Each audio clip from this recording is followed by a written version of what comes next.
خلينا بقى نراجع ايه اللي بيجيب القلق.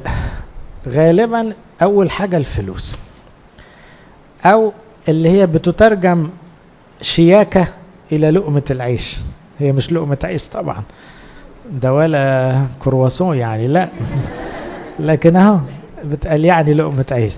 لا تضع لقمة العيش هدف، يعني ما تحطش ده هدف حياتك، ما تخليش تحويشك لعيالك هو الهدف الأسمى اللي تعيش له.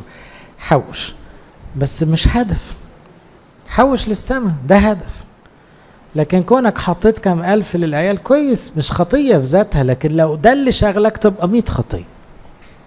لو عايش بس عشان تحط فلوس لبكرة وكل مساعيك ومجهودك عشان كده، طلعت بره السكة خلاص، انت مش داخل السما، خلي بالك انت دخلت في حتة وحشة خالص.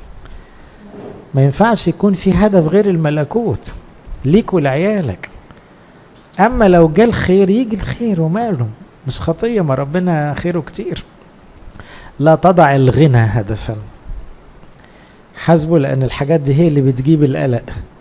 غلابة الناس اللي عايشين عشان يعملوا فلوس، دول اكتر ناس قلقانين، ضيعوها دنيا واخره، لا عارفين يعيشوا سعد على الارض ولا هيدخلوا السما.